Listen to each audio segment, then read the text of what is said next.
And I heard a girl crying for help. Over Valentine's Day weekend, there was actually this subway slasher. It makes a really loud noise. Times Square has always been dangerous. If something feels sketchy, then it probably is. Is New York City dangerous? In this video, I'm gonna walk you through my personal experience of living in New York City pre-pandemic and post-pandemic, and go over all the different criterias that you'll experience as a female living in New York City. So if you're curious if New York City is dangerous post-pandemic or when it's on its way back to recovery, then you're definitely going to want to watch this video until the end. Hello my coins, welcome back to our channel. If you're new, my name is Joy. I live in New York City, and on this channel we help millennials build wealth so they can live life on their terms in New York. Consider subscribing and hitting the notification bell if you're interested in finding similar videos to this. People have been getting shoved on the subways, so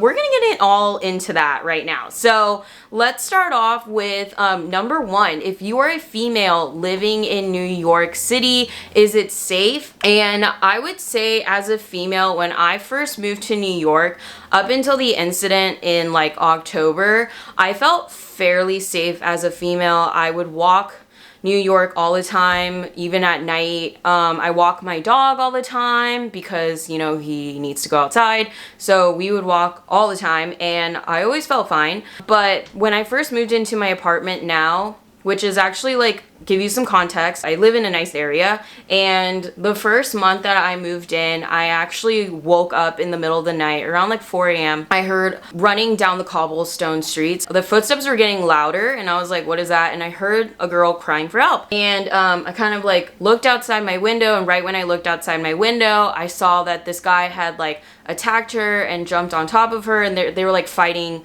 each other on the ground. And obviously I didn't know what to do. Like, I can't like run out super fast, so I screamed at the guy, like, get off of her, and I think I scared him or something, so he ran off. Then I looked over to my right because my neighbor and I both share the fire escape, and we're like half asleep. We're like, should we go down? I looked downstairs and like my neighbor was also looking out, and he was like, I think I'm gonna go down and talk to her.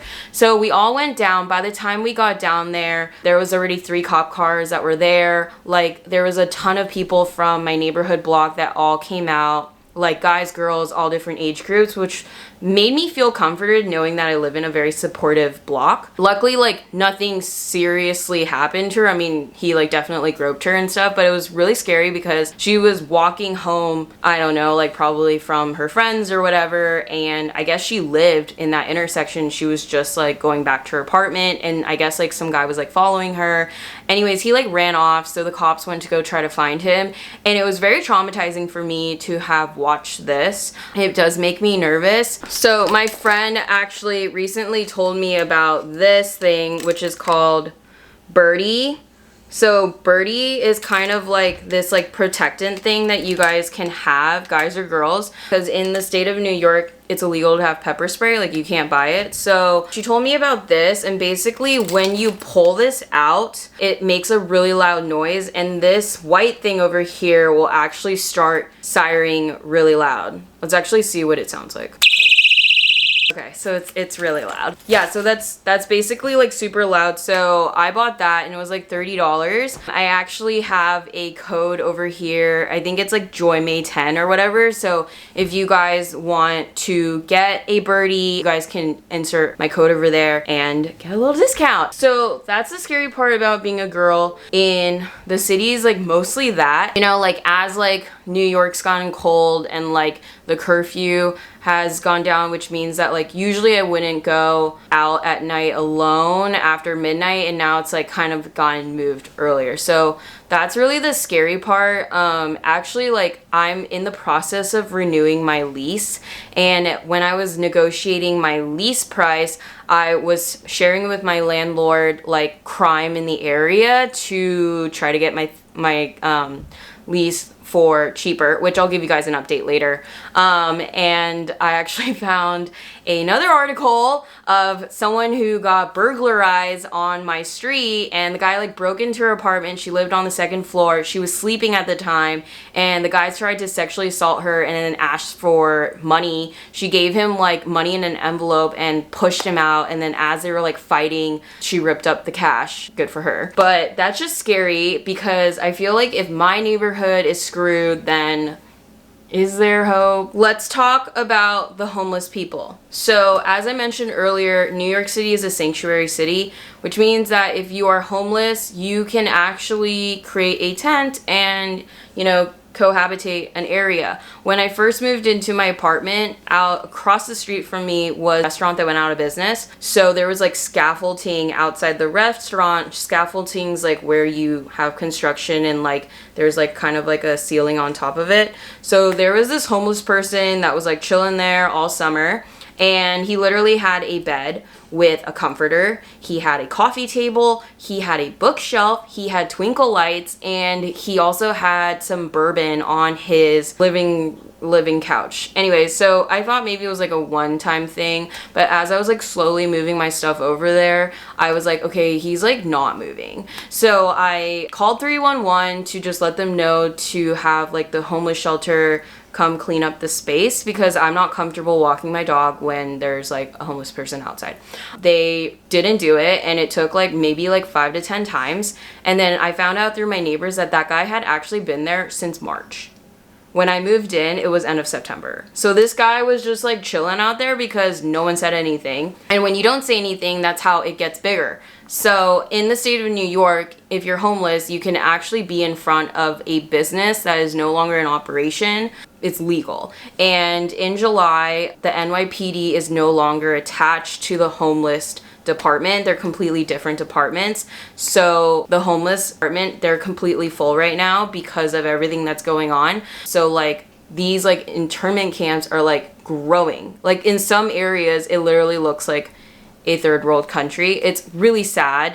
I mean, I really hope that they can do something about providing these people an actual place to live, or if they are homeless, like honestly, there's like really affordable towns all over the United States where you could like get an apartment. So I don't know, like I know this topic is very controversial, but it really does suck when you're paying like a lot of money to live in a nice apartment, and you know, like outside there's just homeless camps. And this was something that was in San Francisco as well. The homeless lately, I will say, there's been more homeless because of the pandemic, and some of them are like mentally insane. The other ones are like new homeless, I think. And I think that's why there's been more assaults on the streets or like in the subways. And there isn't a lot of funding for NYPD because of what happened over the summertime. So even if like some homeless person assaulted someone else, they're usually put into jail and then released, and it just happens over and over again because there's no accountability. Which moves into my next case, which is subways. Subways have actually been like pretty dangerous, I will say, since the pandemic started. I haven't been taking the subway really since the pandemic started because of the pandemic, but as New York started reopening, I had friends come visit and they wanted to take the subway, so I took the subway a couple times. I mean, most of the time I just take my city bike, but because it's been really cold lately, I've been trying to take the subway, but I've been nervous about it because there's been a lot of reports of people literally getting shoved on the subway. Like, people are literally crazy, and this is like happening multiple times where every time I watch the local news, I swear to God, someone's getting pushed on the subway. So if you are taking the subway, I wouldn't take it after 8 o'clock because curfew's at 11, or like maybe don't take it after 9 because businesses start closing down and then it starts getting like quiet on the subways. Also, if you are going to take the subway, pro tip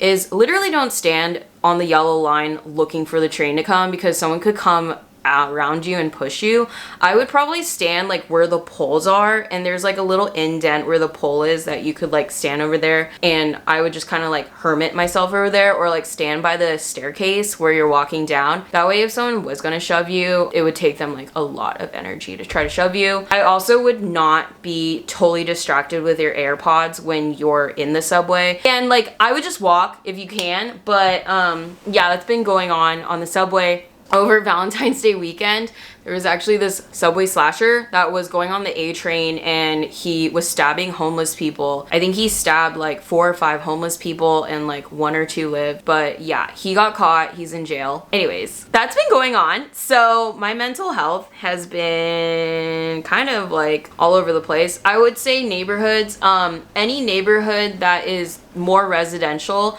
it has been more normal post-pandemic because there's still people that live there. But if you're thinking about areas where there's like corporate offices, like think like Penn Station, Midtown, Financial District, typically less people. So I would say like right now the most sketchy area I just wouldn't even probably spend that much time in is Penn Station. So like the 30s to the 40s. Times Square has always been dangerous, so just know that. And I actually had some guy follow me on the 7 train from Times Square to Hudson Yards. Luckily I was with my friend. He obviously was on drugs, but as soon as we got out of the subway at Hudson Yards, we went straight and just like went to security and stood there until the guy left. But yeah, you just have to be like kind of mindful and like kind of look to your left and right. When you're seeing anyone who's crazy, just don't make eye contact with them, because sometimes when you do, that kind of like gives them a signal to talk to you. I also have been hearing more crime in Alphabet City, which is east of East Village along the water, and Lower East Side, which used to be like more up and coming. Since it's up and coming, now that we're going backwards, it's like less up and coming, so it's been a little dangerous over there. So I'll leave with you with this. Is New York dangerous? I think any city is dangerous, especially when it's a city like New York City. It attracts all different types of people. So regardless of its pre-pandemic, post-pandemic, just always be somewhat aware, and don't be naive, and always like look, you know, be aware of your settings. If something feels sketchy, then it probably is. And be careful with your neighborhoods. If you're a girl, don't live on the first floor or the ground floor. And if you do, make sure you have like some form of security on your window. And other than that, I would just make sure, you know, that you're safe, and I will see you guys in the next video. I hope you guys got value out of this, and stay safe, my coins. Bye.